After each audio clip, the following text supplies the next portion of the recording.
Hello guys, welcome back to Literal TV where we were recapping Big Brother 28, episode number 12. Let me readjust my camera. So, today we're talking about the Jason eviction.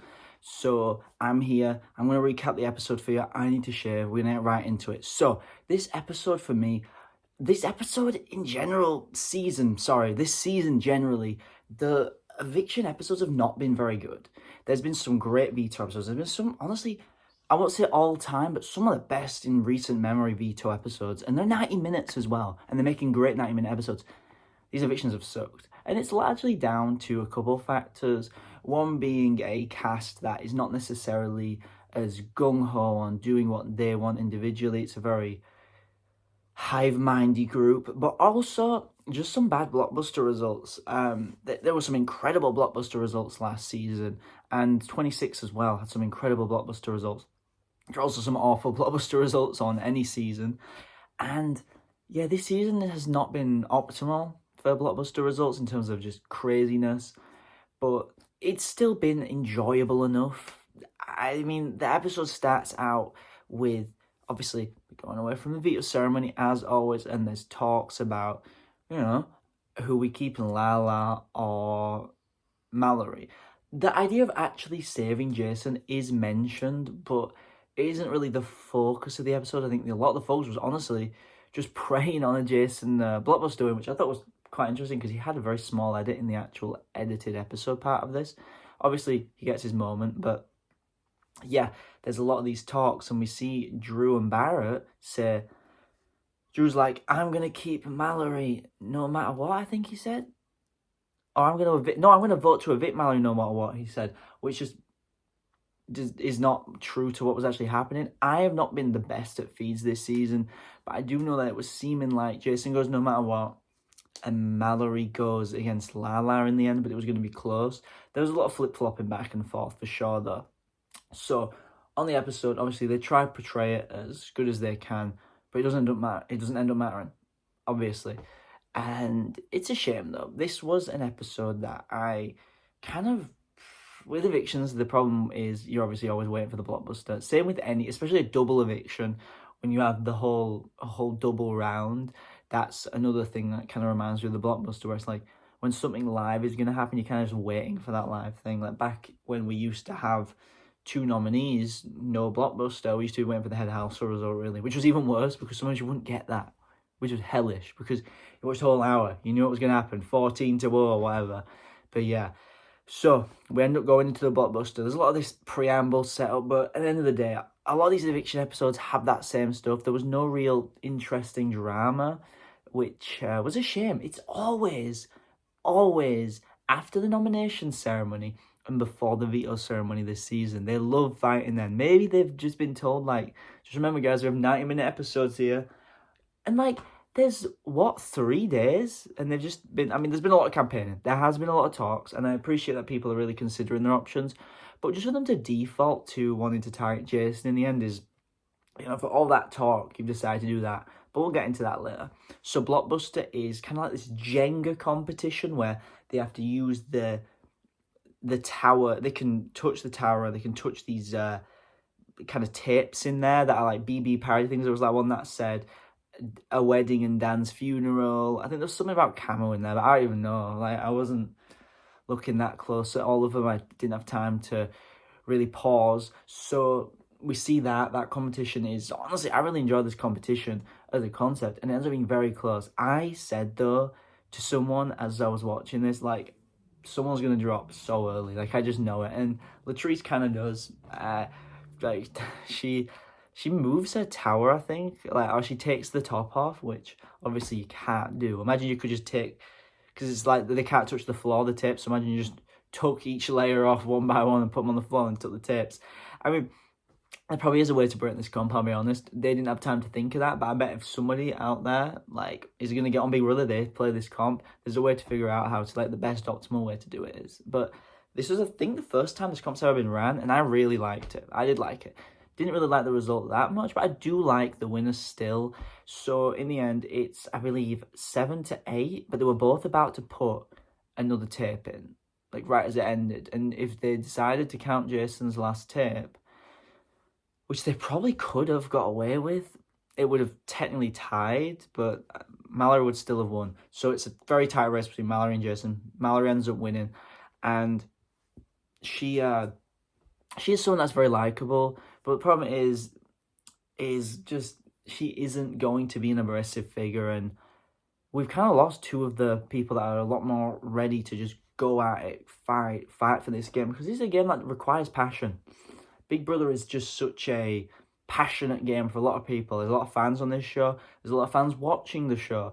And if you don't have that spunk to really fight for it, I don't know. I like Mallory though. I don't really care for Latrice though. And Latrice gives a speech, nothing special.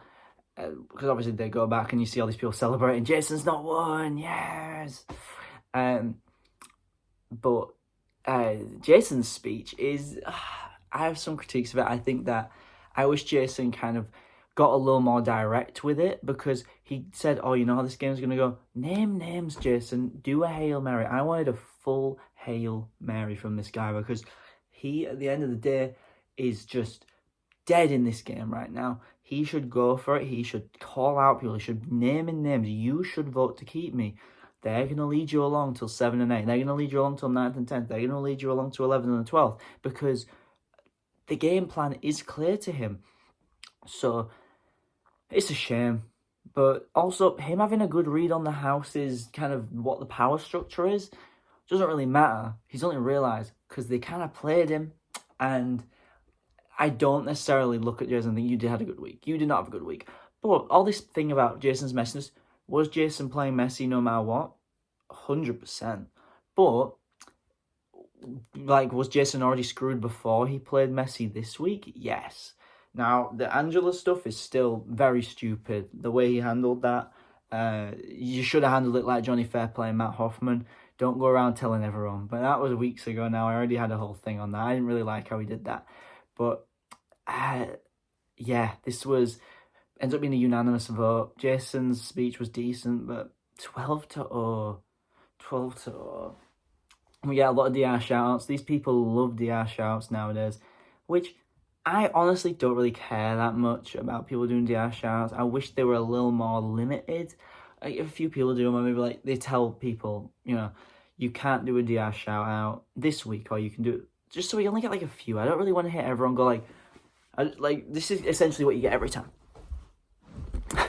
Hey, Julie, you sexy beast. Alright, I sadly vote to evict Travis.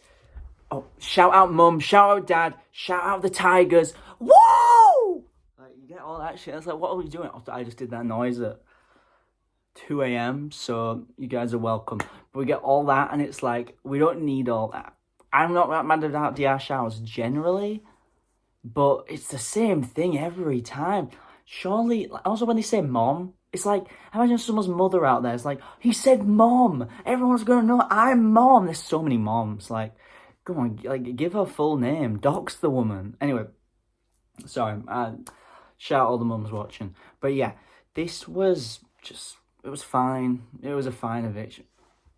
My dog's doing crazy stuff over there. It's a fine eviction episode, I guess. We get Jason's exit. He gives something to some people. It might have been condoms. It might have just been like petals. I don't really know what it was. But he gives white things to some people. Like, kind of translucent a little bit though, which is why. But yeah, he ends up doing that. And then he leaves. And Julie has a pot in the pan or whatever. No, it was a kettle and like a wooden spoon or something. She's banging that. And good for Julie. She's having fun with the show.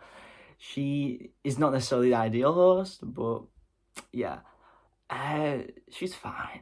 Anyway, that's the end of the week. Jason goes, he doesn't like Cameron's goodbye, which, speaking of Cameron, yesterday I was very like, you don't have to like Cameron at the game. I like him as a villain. There's some comments that came out today, some like videos that came out. This guy doesn't help me. I like to appreciate a reality TV character and not always look at their outside stuff.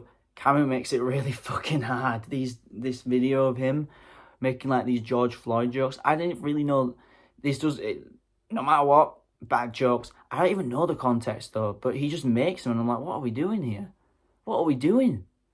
people saying he should be removed. He's not going to be removed. CBS knew what they were doing, and so it's just how it goes. And you should have different perspectives. Just sad that that is the type of perspective they got. Someone that is so insensitive about that stuff, and you know that Jason's going to see that, and he's going to go off on Twitter.